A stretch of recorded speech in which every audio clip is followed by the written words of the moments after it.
신앙 고백하겠습니다. 전능하사 천지를 만드신 하나님 아버지를 내가 믿사오며 그 외아들 우리 주 예수 그리스도를 믿사오니 이는 성령으로 잉태하사 동정녀 마리아에게 나시고 본디오 빌라도에게 고난을 받으사 십자가에 못 박혀 죽으시고 장사한 지 사흘 만에 죽은 자 가운데서 다시 살아나시며 하늘에 오르사 전능하신 하나님 우편에 앉아 계시다가 저리로서 산자와 죽은 자를 심판하러 오시리라. 성령을 믿사오며 거룩한 공회와 성도가 서로 교통하는 것과 죄를 사하여 주시는 것과 몸이 다시 사는 것과 영원히 사는 것을 믿사옵나이다. 아멘. 찬송가 90장입니다. 이제 찬송가는 98장입니다. 주 예수 내가 알기 전 날 먼저 사랑했네. 그 크신 사랑 나타나 내 영혼 거듭남네. 주 내 맘에 늘 계시고 나 주의 안에 있어 저 포도비유 같으니 참 좋은 나의 친구. 내 친구 되신 예수님 날 구원하시려고 그 귀한 몸을 버리사 내 죄를 대속했네. 나 주님을 늘 믿으며 그 손을 의지하고 내 몸과 마음을 바쳐서 끝까지 충성하리. 내 진실하신 친구여 그 은혜 내려주사 나랑 상보하시고 내 방패 되옵소서. 그 풍성한 참 사랑을 네 능히 끊을 소냐. 날 구원하신 예수는 참 좋은 나의 친구. 아멘. 오늘은 마가복음 2장 1절에서 12절 말씀입니다. 마가복음 2장 1절에서 12절 말씀 우리 한 절씩 교독하겠습니다. 수일 후에 예수께서 다시 가버나움에 들어가시니 집에 계시다는 소문이 들린지라 많은 사람이 모여서 문 앞까지도 들어설 자리가 없게 되었는데 예수께서 그들에게 도를 말씀하시더니 사람들이 한 중풍병자를 네 사람에게 메워 가지고 예수께로 올세 무리들 때문에 예수께 데려갈 수 없으므로 그 계신 곳에 지붕을 뜯어 구멍을 내고 중풍병자가 누운 상을 달아내리니 예수께서 그들의 믿음을 보시고 중풍병자에게 이르시되 작은 자야 내 죄사함을 받았느니라 하시니 어떤 서기관들이 거기 앉아서 마음에 생각하기를 이 사람이 어찌 이렇게 말하는가. 신성 모독이로다. 오직 하나님 한 분 외에는 누가 능히 죄를 사하겠느냐. 그들이 속으로 이렇게 생각하는 줄을 예수께서 곧 중심에 하시고 이르시되 어찌하여 이것을 마음에 생각하느냐. 중풍병자에게 내 죄사함을 받았느니라 하는 말과 일어나 내 상을 가지고 걸어가라 하는 말 중에서 어느 것이 쉽겠느냐. 그러나 인자가 땅에서 죄를 사하는 권세가 있는 줄을 너희로 알게 하려 하노라 하시고 중풍병자에게 말씀하시되 내가 내게 이르노니 일어나 내 상을 가지고 집으로 가라 하시니 그가 일어나 곧 상을 가지고 모든 사람 앞에서 나가거늘 그들이 다 놀라 하나님께 영광을 돌리며 이르되 우리가 이런 일을 도무지 보지 못하였다 하더라. 아멘. 지난 시간에 말씀드린 것처럼 마가복음은 크게 5부분으로 나눌 수 있습니다. 제가 반복하는 이유는 여러분 외우라는 뜻입니다. 1장 1절에서 15절까지 서론적인 이야기를 했고 1장 16절부터 갈릴리에서 사역이 시작됩니다. 그 갈릴리 사역이 8장 26절까지 가이사랴 빌립보 사건이 시작되는 8장 27절 이전까지 북부 갈릴리에서의 사역입니다. 그 갈릴리 사역 마치고 예루살렘으로 길 위의 사역이 3번째 본문, 예루살렘에서의 사역이 4번째 본문, 십자가와 부활이 5번째. 이렇게 크게 5부분으로 나눌 수 있고 지금 우리는 갈릴리 사역, 그 중에서 1장 16절에서 3장 6절까지가 첫 번째 갈릴리 사역 본문인데 5개의 치유 스토리와 5개의 논쟁 스토리가 있다고 이야기 드렸습니다. 오늘 2장 1절에서 12절까지는 5번째 치유 스토리이면서 동시에 첫 번째 논쟁 스토리로 두 가지 내용이 교차하고 있는 본문이 바로 오늘 본문이 되겠습니다. 오늘 본문 1절에 보시면 다시 가버나움에 들어가셨다. 마가복음에는 다시라는 단어가 자주 나옵니다. 다시라는 단어가 나오면 이 사건이 앞에 있었다라는 뜻입니다. 그러니까 다시 가버나움에 들어가셨다라는 것은 앞에 1장에 가버나움에 들어가셨던 내용이 나와 있는 것이죠. 1장 21절에 보면 그들이 가버나움에 들어가니라 안식일 회당에서 이 첫 번째 치유 스토리 시작될 때 가버나움 회당이었거든요. 마가복음에서 이제 두 번째로 기록상 다시 가버나움에 들어가는 것입니다. 여러분, 예수님 나사렛 예수라고 지금도 부르는데 예수님은 고향 나사렛에서 30년 동안 공생하셨지만 예수님이 갈릴리 사역의 핵심적인 본부 역할을 했던 곳이 오늘 본문에 나오는 가버나움이라고 할 수 있습니다. 가버나움은 갈릴리 사역의 핵심적인 도시이고 예수님의 제2의 고향이라고 말할 수 있겠습니다.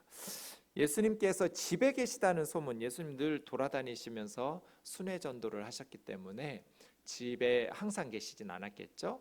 예수님이 가버나움 집에 계셨다. 이 집이 예수님이 거처로 사용하신 곳 같은데 베드로의 집일 가능성도 높고요. 아니면 따로 예수님께서 가버나움에서 집을 구해서 생활하셨을 수도 있고요. 어떤 집인지 정확하지는 않지만 집에 계시다는 소문이 들리자 많은 사람들이 모여서 들어설 자리가 없을 만큼 많은 사람들이 모였습니다.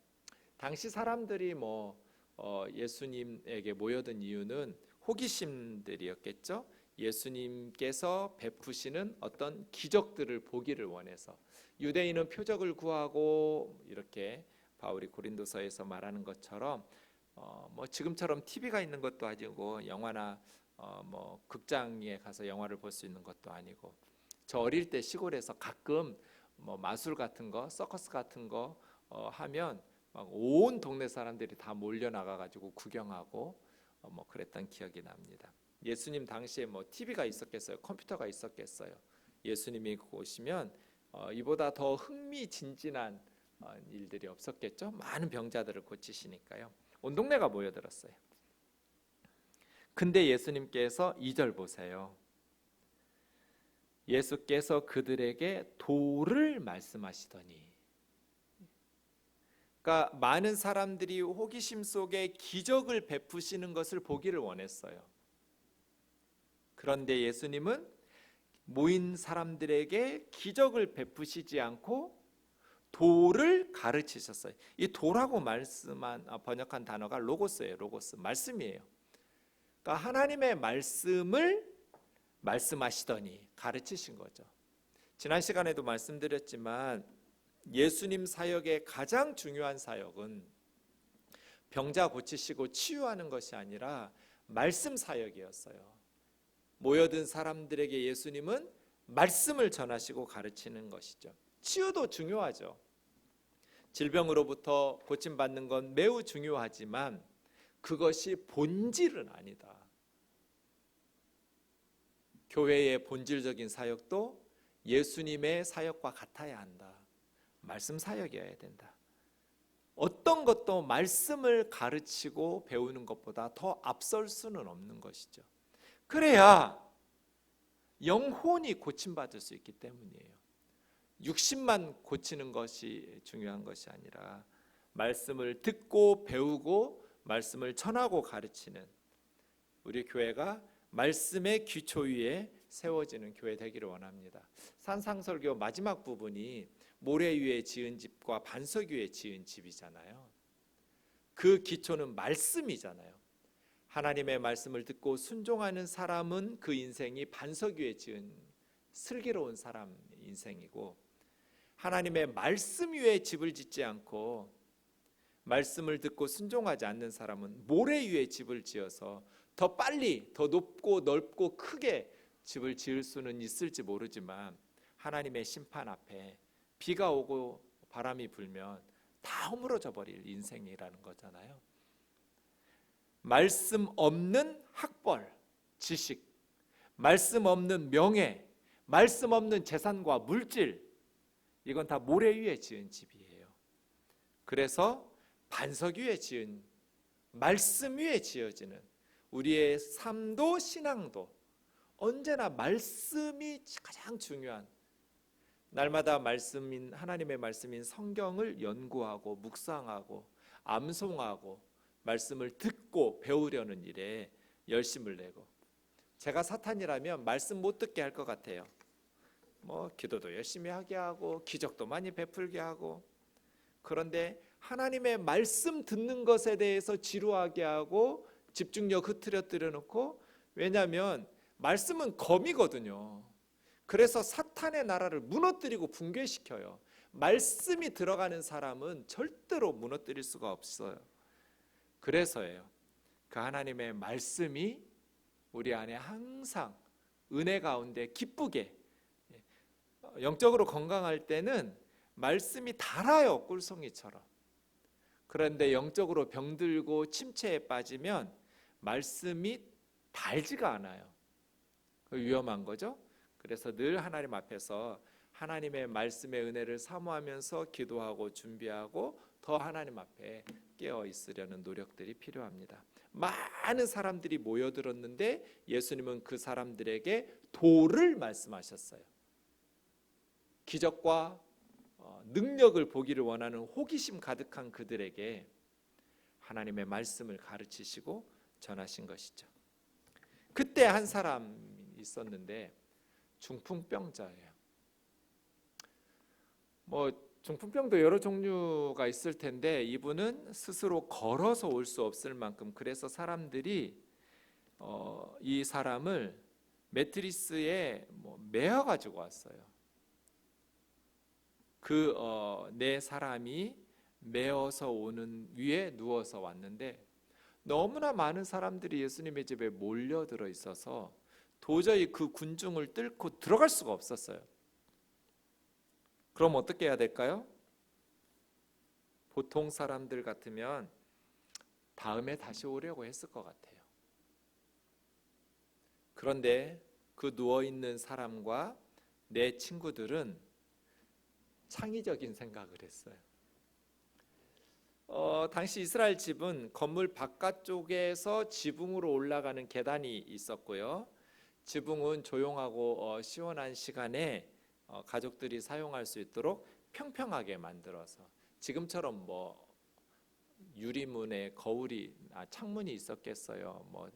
밝은 조명이 있었겠어요? 좁고 그런 집이니까 지붕 같은 데를 이렇게 활용을 하는 것이죠. 거기 평평하게 해놔서 거기서 기도하기도 하고 곡식을 말리기도 하고 때로는 지붕에서 잠을 자기도 하고, 여름에는 지붕에서도 잠을 많이 잤다고 해요. 어쨌든 초막절 같은 때는 대개 지붕에다가 초막을 설치해 놓고 초막절 절기를 지키기도 하고 그런 지붕이에요.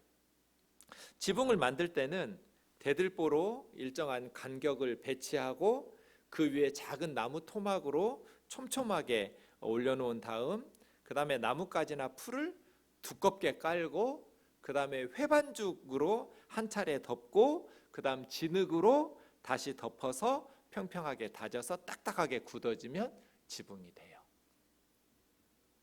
그런 지붕으로 4절에 보시면 지붕을 뜯어 구멍을 내고 그랬어요. 그러니까 딱딱하게 된 진흙 부분과 그 다음에 회반죽한 거, 풀, 나뭇가지 이런 것들을 걷어내면서 지붕에 구멍을 뚫은 거죠.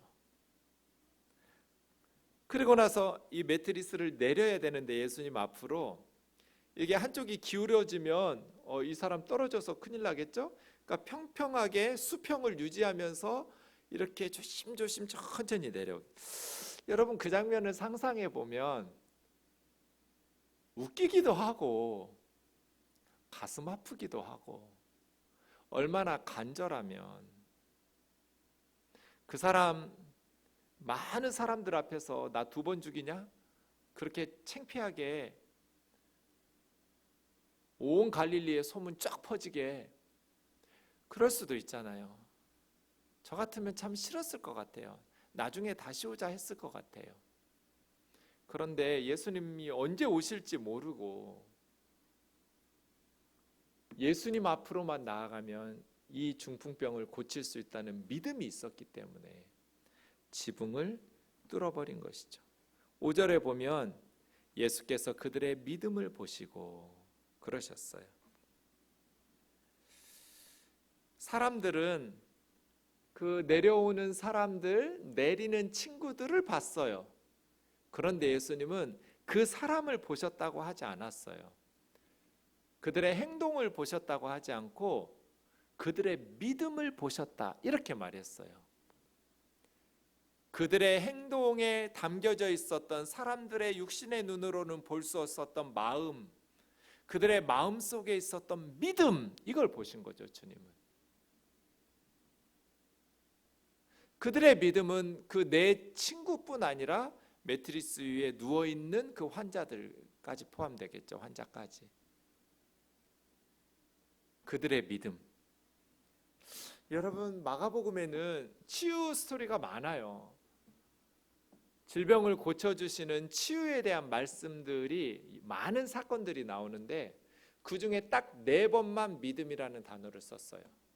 굉장히 인색하게 믿음이라는 단어를 전략해서 쓴 느낌이에요. 그래서 저는 참 함부로 쓰지 않았다 이렇게 생각해요. 예수님께서 그들의 믿음을 보셨다라고 말할 때 믿음이라는 단어를 참 아껴 쓰셨는데 4번이에요. 여기가 첫 번째예요. 지붕을 뚫고 내려오는 그 사람들의 믿음. 두 번째는 5장에 가면 12년 동안 혈루병 걸린 여인 스토리에 쓰셨어요. 5장 34절에 보면 딸아 내 믿음이 너를 구원하였으니 평안히 가라. 그때도 많은 군중들이 있었는데 이 혈루병 걸린 여인이 예수님의 옷자락을 만지기까지 엄청 힘들었잖아요. 그리고 그때 그 혈루병 걸린 여인이 예수님의 옷자락을 만져서 질병을 나을 때 어디 예수님이 가고 있었냐면 12살 난 딸 회당장 야이로의 딸이 죽어 있어서 죽으려고 할 때 그 딸을 고치러 가던 중인데 그 여인이 뭐 고쳐서 그랬는지 어쨌는지 시간이 지체돼서 집에서 사람들이 왔어요. 당신 딸 죽었다고. 예수님 고생 안 시켜도 된다고. 그때 예수님이 3번째 두려워하지 말고 믿기만 하라 그랬어요. 그리고 그 집에 가셔서 죽은 야이로의 딸을 달리다 굼 하면서 일으켜 세울 때가 3번째. 그리고 마지막 4번째는 10장 46절에 여리고의 소경 거지 바디메오가 다윗의 자손 예수의 나를 불쌍히 여기소서라고 말할 때 사람들이 꾸짖었어요. 조용히라고. 그때 더 큰 소리로 외치면서 바디메오가 다윗의 자손 예수의 나를 불쌍히 여기소서 할 때 예수님이 그 여리고의 맹인 바디메오에게 네 믿음이 너를 구원하였다. 이렇게 10장 52절에 말씀하세요. 이렇게 딱 4번 쓰였어요. 근데 가만 여러분 생각해 보세요. 마가복음에 나오는 많은 치유 기사 중에 믿음이라는 단어가 사용된 4번의 사건에 공통점이 있어요. 다 장벽이 있었어요. 여기 중풍병자는 무리들이 너무 많아서 예수님께로 갈 수가 없었어요. 한계 상황에 부딪혔어요. 근데 지붕으로 올라가서 지붕을 뜯으면서 그 장벽을 뛰어넘었어요. 그때 예수님은 그들의 믿음을 보시고 그랬어요. 혈루병 걸린 여인도 자기는 혈루병이기 때문에 부정해요. 접촉하는 모든 사람들이 다 부정해져요. 많은 사람들이 예수님을 에워싸고 가고 있어요. 그런 장벽이 있었어요. 그럼에도 불구하고 믿음을 가지고 그 군중을 뚫고 예수님의 뒤로 가서 옷자락을 잡았어요. 3번째도 회당장 야이로는 이미 자기 딸이 죽었어요. 더 이상 예수님 괴롭힐 필요가 없다는 한계 상황 종료잖아요. 그럼에도 불구하고 예수님 두려워하지 말고 믿기만 하라고. 그에게 믿음을 요구했고 해당장 야이로는 예수님의 말을 믿었고 죽었다고 하는데도 불구하고 데리고 자기 집으로 가서 자기 딸을 살렸어요. 여리고의 맹인 바디메오도 마찬가지예요. 조용히 하라고, 잠잠하라고 꾸짖는데도 불구하고 더 큰 소리로 높여서 자신의 장벽, 한계 상황을 뚫고. 여러분, 이런 게 믿음 아닌가요? 할만할 때 믿는 거, 그것도 귀하지만 그건 마가복음에서 사용하는 믿음이 아니에요. 한계 상황과 장애물이 있지만 그것을 믿음으로 뚫어버리는 거죠. 지붕을 뚫는 것처럼 장애물과 한계 상황을 뛰어넘는 것을 성경은, 특히 마가복음은 믿음이라고 말해요. 우리에게 그런 믿음이 있나요? 지금 매트 위에서 누워가는 것도 부끄러운데 지붕을 뚫고 내려가라니 싫어! 그러지 않았어요. 가자. 지붕을 뚫자. 예전에 제가 살던 아파트에 제가 새벽 예배 꼭 나오려고 하면 한 30대 초반의 어린 자매가 운동을 해요. 깜깜한 새벽에. 보면 자세가 언제나 똑같아요. 한쪽이 마비게 된 중풍이에요. 그래서 이렇게 기우뚱기우뚱 걸어요. 그런데 왜 그 새벽에 운동을 하겠어요? 그 자매님은 사람들의 시선이 두렵기 때문이죠. 운동은 해야겠는데 자신의 그런 온전하지 못한 몸을 보이는 게 싫은 거예요. 몇 달 후에 그 자매가 갑자기 낮에 나타나기 시작했어요. 그런데 가슴에 뭔가를 들고 서 있었어요. 예수님 믿으세요. 제가 그 편말을 보면서 너무 감동을 받았어요. 저는 알잖아요. 그 자매가 새벽마다 운동했다는 거를. 그런데 이제 이 자매가 밝은 대낮에 운동하기 시작한 거예요. 그러면서 가슴에 예수 믿으세요라는 표말을 걸고 운동을 하는 거예요. 남들이 볼 때는 너나 예수 믿고 병 고쳐라, 너나 예수 믿고 복 받아라, 참 여러 가지 하네, 이렇게 비난하고 손가락질을 할 수도 있는데 이 자매는 그 장애물과 한계 상황을 뛰어넘은 거예요.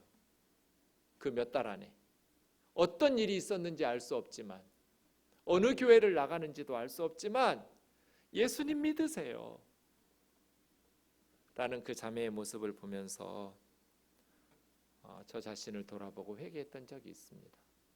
우리에게는 그런 장애물과 한계 상황을 뛰어넘을 수 있는 믿음이 있나요? 이것이 마지막 5번째 치유 스토리입니다. 첫 번째 논쟁으로 여기서 이어집니다. 예수님께서 소자야, 작은 자야, 테크논이라는 말은 보통 부모가 아이들 부를 때 아들아 하는 말하고 비슷합니다.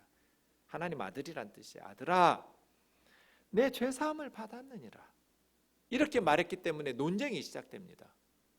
바리새인들이, 서기관들이 마음속으로 신성모독이라고, 하나님 한 분 외에 어떻게 능히 죄를 사할 수 있느냐고. 예수님은 왜 병을 고쳐주셔야 돼? 네 병이 나았다, 네 믿음대로 질병을 고쳐서 깨끗함을 받으라, 이런 식으로 하지 않으시고 네 죄사함을 받았다고 말씀하셨을까요? 질병은 꼭 죄의 결과인가요? 그렇지 않습니다.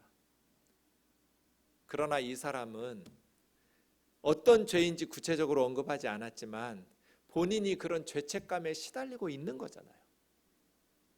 예수님께서는 육신의 질병뿐 아니라 네 죄의 무거운 짐도 다 내려놓고 가라는 거잖아요. 내 앞에 나왔으니 여기서 네 육신의 무거운 짐뿐 아니라 네 영혼의 무거운 죄책감도 다 고침받고 가라. 네 죄 다 용서받았다.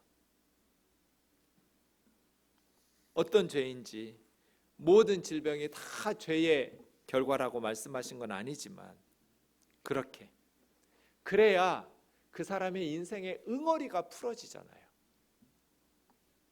죄로부터의 자유, 죄책감으로부터의 자유. 아들아, 너의 모든 죄들이, 원문에 보면 복수입니다. 죄들이 용서받았다. 수동태예요. 능동태로 바꾸면 내가 너의 죄들을 용서해 준다예요. 그러니까 서기관들이 하나님 한 분 외에는 누가 능히 죄를 사해 줄 수 있느냐라고 그렇게 마음속으로 비난하고 예수님을 정죄하고 있는 것이죠. 그에 대한 예수님의 대답이 뭐예요? 어떤 게 더 쉽냐? 여러분, 예수님은 쉽다고 말씀하셨는데 성경학자들이 다 어려워해요. 어떤 게 더 쉽지? 저도 모르겠어요. 두 가지인데요. 네, 일어나 상을 가지고 걸어가라, 이렇게 병을 고쳐주는 치유하고, 네 죄사함을 받았다, 이렇게 사죄를 선언하는 말하고 어떤 말이 더 쉽냐는 거예요. 문맥상 그냥 내 죄를 사해 주었다 이렇게 말만 하면 되니까 그게 더 쉬운 말 같지만 사실은 이거는 쉽지 않은 말이죠. 이것도. 그리고 상을 들고 일어나 가라고 치유하는 거는 그렇게 말로만 해서는 안 되고 정말 치유 사건이 일어나야 되니까 그게 더 힘든, 증거가 나타나야 될 말이니까, 죄사함은 눈에 보이는 증거가 안 보이니까 이렇게 보통 말할 수 있을 것 같아요. 뭐 어떤지 잘 모르겠어요. 성경학자들도 어떤 게 더 쉽다고 의중을 가지고 예수님 말씀하신 건 잘 모르니까요. 그러나 어쨌든 예수님께서는 일어나 상을 들고 가라고 말씀하심으로써 그 전에 선언하셨던 죄사함을 받았다라는 것도 예수님의 말씀도 실현할 수 있는 분이심을 드러내신 거죠. 그래서 더 어려운 상을 들고 들어가려는 것이 실질적으로 증거되고 드러나게 하시는 치유 사건을 통해서 더 쉬운 죄사함을 받으라 하는 것까지도 성취되었음을 보여주시고 증거하시는, 어쨌든 이 첫 번째 논쟁을 통해서 예수님께서 우리에게 가르쳐 주시고 싶으신 것은 예수님에게는 사죄의 권세가 있다는 거죠. 예수님은 모든 죄를 용서할 수 있는 권세와 능력을 가지고 계신 분이라는 것이 첫 번째 논쟁에서 우리에게 가르쳐 주는 것입니다. 교회는 두 가지를 주는 것이죠. 빵도 주고 질병도 고쳐주고 그다음에 영혼, 복음도 주고, 예수 그리스도의 복음, 십자가와 부활의 복음으로 죄사함의 은총과 구원의 은총도 베푸는 것, 영혼도 죄로부터 치유하고 육신도 질병으로부터 치유하는 빵과 복음, 복음과 빵의 사역들, 그러한 사역의 은혜들을 통해서 우리에게 은혜들을 전파하는 사명 감당할 수 있기를 원합니다. 더 크죠. 십자가의 은혜가 더 커요. 질병을 고치고 중풍병을 고치는 그 치유의 은혜보다. 그래서 십자가 사건보다 더 큰 은혜의 사건은 없죠. 그러한 놀라운 은혜로 하나님께서 우리에게 주시는 그 사역들이 우리 우면동교회 통해서 속히 더 풍성해질 수 있기를 원합니다. 기도하겠습니다. 주님, 그렇습니다. 주님은 우리의 영혼의 질병인 죄도 용서하시고 육신의 질병, 또 우리 삶의 모든 필요들도 공급하시면서 우리를 고치실 수 있는 능력의 하나님이십니다. 예수님이 우리를 위한 영육의 온전한 치유자이시고 예수님의 복음이, 예수님의 능력이 우리의 삶을 온전케 하셨습니다. 주님, 우리 우면동 교회가 예수 제자 공동체로서 능력 있는 복음의 일꾼들 되게 하여 주옵소서. 말씀 사역을 앞세우고 하나님의 말씀의 반석 위에 주님의 복음으로, 주님의 성령의 능력으로 힘있게 주를 섬길 수 있도록, 이 땅을 섬길 수 있도록 인도하여 주옵소서. 예수님의 이름으로 기도하옵나이다. 아멘. 하늘에 계신 우리 아버지여, 이름이 거룩히 여김을 받으시오며 나라가 임하옵시며 뜻이 하늘에서 이룬 것 같이 땅에서도 이루어지이다. 오늘날 우리에게 일용할 양식을 주옵시고 우리가 우리에게 죄 지은 자를 사하여 준 것 같이 우리의 죄를 사하여 주옵시고 우리를 시험에 들게 하지 마옵시고 다만 악에서 구하옵소서. 나라와 권세와 영광이 아버지께 영원히 있사옵나이다. 아멘.